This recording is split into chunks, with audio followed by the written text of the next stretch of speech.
How often are we actually heard? And maybe even more important, how often are we remembered? In this explainer, we're going to get into exactly that. How to make your words stick, how to turn them from just sounds into something that has a real, lasting impact. So let me tell you about this public speaking coach, Yasir Khan. He thought he had this stuff all figured out. He had just wrapped up a big presentation, feeling pretty good about himself, totally confident that he'd given everyone in the room the perfect tools to beat their public speaking fears. 17 different, well-researched methods with about 200 people. You'd think with that much information, at least something would help, right? Well, not even 10 minutes go by, and a guy from the audience, who was totally terrified of speaking, by the way, he was sitting right in the front row, he gets up on stage, and as he starts to talk, he's shaking, he's mumbling, and then, poof, he just walks off. So later, Yasir goes up to him and asks, "Hey, why didn't you use any of those 17 techniques I just taught you?" And the man's answer was just devastatingly simple. He just said, "I couldn't remember." Not one. He couldn't recall a single one of them. And that moment, that right there, is the whole lesson. It doesn't matter how brilliant your advice is or how much research you've done, none of it matters. The only thing that matters is what your audience actually remembers when they walk away. Think about it. It's a pretty harsh truth. Any information that gets forgotten has exactly zero value. People can't act on what they can't remember. So here's the bottom line. If you want to have an impact, first, you have to be memorable. So, okay, how in the world do we actually do that? Well, luckily, there's a really simple but incredibly powerful framework to make sure your message doesn't just go in one ear and out the other. It's called SHARE, and each letter is a key piece of the puzzle for memorable communication. All right, let's start digging into this. We're going to kick things off with the first two principles, S for standing out and H for highlighting what's really important. So, S for stand out. Yasir tells his great story about checking into a hotel. The receptionist asks him, "How are you doing today?" And he gives the totally standard reply, "Good, check me in."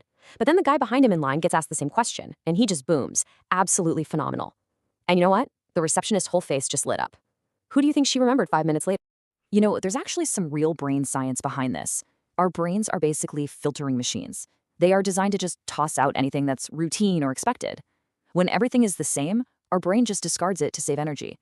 But the second something is even a little bit different, it gets flagged as important and gets filed away in our memory. Okay, next up is H for highlight.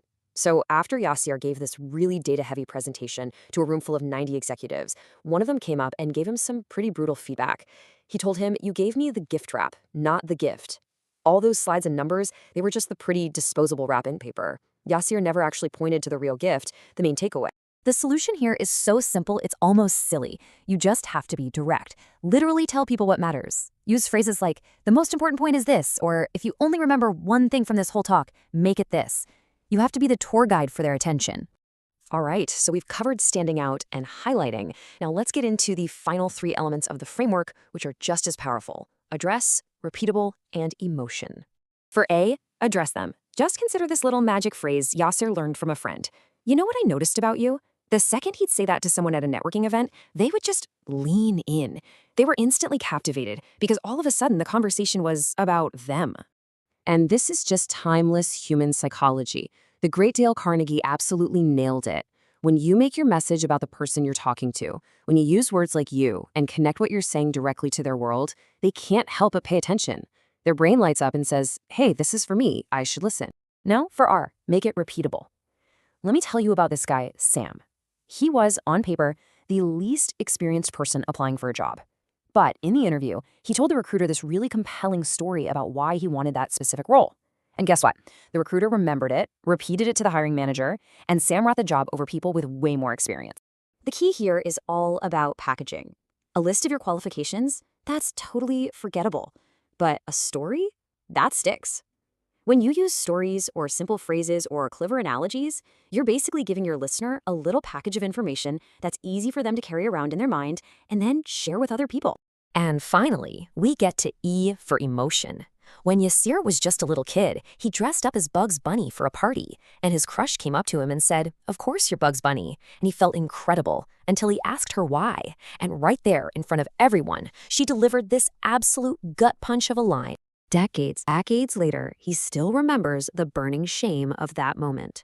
That's the power of emotion. It's like super glue for our memories. It doesn't matter if it's joy or surprise or pain. If you make your audience feel something, your message will stick with them. So, we've got all 5 pieces of the puzzle. But how does this all come together in the real world? It doesn't have to be some big, grand speech. Sometimes the most memorable things are just a few simple words. That's how many words a cashier said to a young Yasir that completely changed the course of his life. He was just a kid, low self-esteem, buying groceries.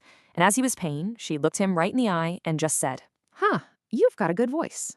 Now, let's just break that down for a second. That one simple sentence, it hit every single point of the SHRE framework.